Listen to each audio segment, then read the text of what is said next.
Once upon a time in Bidubaram, a small, peaceful town nestled between rolling hills, there arrived a stranger. His appearance was unremarkable, the man in his mid-30s, his clothes slightly weathered, his eyes shadowed by sorrow.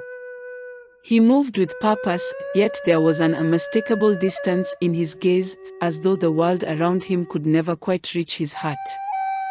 This stranger carried a suitcase with him and a backpack at his back. The townsfolk watched him closely.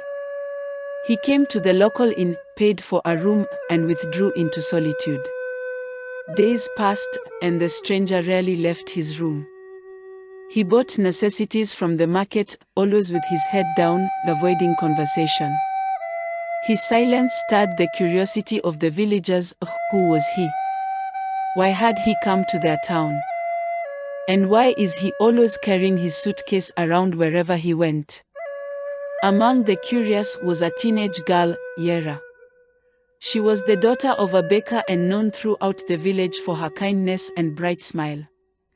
One afternoon, as the stranger passed by her shop, she caught sight of him walking past, his eyes downcast and heavy. Something about him seemed broken, then Yera felt a tug in her heart. The next day, Yera decided to do something bold. She baked a loaf of fresh bread, wrapped it in a cloth, and went to the inn where the stranger had been staying. She knocked on his door. When the door opened, the stranger looked surprised but said nothing. Yera offered the bread. "I thought you might like some fresh bread," she said kindly. The man hesitated for a moment, then accepted it with a quiet nod. Over the following days, Yera visited him every afternoon. She didn't say much, only offering him small gestures of kindness, a smile, a loaf of bread, and sometimes a conversation about the village or the weather. The stranger never responded much, but slowly, his walls began to crack. He started looking forward to her visits, even if he didn't show it. One day, Yera came to him with an invitation.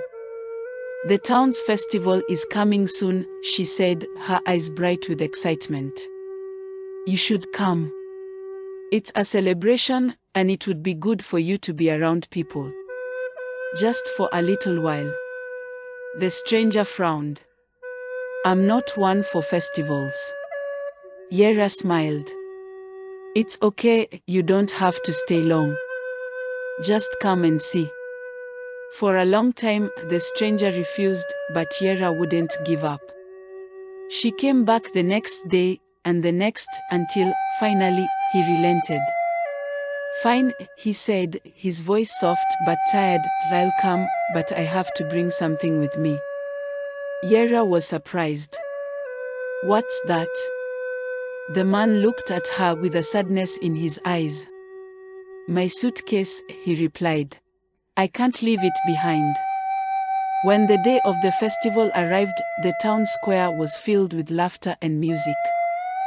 Children ran about with balloons, and adults danced to the tunes of the town's musicians. But the stranger kept to the edges of the crowd, his eyes darting around uneasily. The suitcase, which he had insisted on bringing, was always by his side. The sky, which had been clear all day, darkened suddenly, and dark clouds began to roll in. A storm was approaching, and soon the first raindrops began to fall. As the storm intensified, thunder cracked across the sky. The stranger's face turned pale, and he clutched the suitcase tighter. His hands trembled. Yera noticed his distress and walked over to him, concerned. "Are you okay?" she asked. The stranger didn't answer. He hurried to a nearby corner of the square, away from the crowd, and sat down on a bench. The suitcase was beside him. Yera followed, sitting beside him, her face gentle with concern. "You don't have to be afraid," she said quietly. The stranger's voice cracked as he spoke, something raw in his words. "It's not the storm," he said, looking at her with wet eyes. "It's what it reminds me of." He opened the suitcase slowly, and inside were items that seemed out of place for a grown man. There was a small, worn doll, a collection of hair ribbons, and other delicate, girlish things.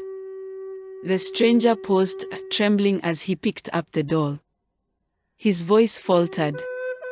"This is all I have left of my sister." His hands shook. "I couldn't save her. I failed her." Yera sat quietly, listening. "What happened to her?" she asked gently. The stranger's eyes filled with tears. "She died a long time ago. I couldn't protect her. I thought if I left everything behind, if I withdrew from the world, maybe I could forget. But I can't. And now I'm just lost." The rain began to pour harder, but Yera didn't leave. She stayed beside him, her hand resting gently on his. "I'm so sorry," she said softly. As the storm raged above them, the townspeople began to gather. One by one, they approached the stranger, drawn by the sound of his sorrow. A woman, who had known loss herself, placed a hand on his shoulder. "We all carry burdens," she said softly. "But you don't have to carry yours alone." One by one, others shared their own stories of grief and redemption. They spoke of their struggles, their losses, and how the community had helped them heal. The stranger listened, his heart heavy but grateful. Yera, seeing the change in him, smiled softly. "You don't have to be alone anymore," she whispered. And as the storm began to subside, the stranger felt something he hadn't in a long time: hope. He wasn't alone. The people of this town, with their kindness and their stories, had shown him that redemption was possible even for someone who felt so lost. All of the townspeople had gathered around the stranger. They sat in the rain, sharing in the bond of human connection. The suitcase, no longer a symbol of isolation, rests beside the man, a reminder that even the heaviest burdens can become bridges to healing. As the rain fades, the stranger looked up, a tearful smile forming on his face. It has been a long road coming, but finally, he felt he was truly not alone anymore.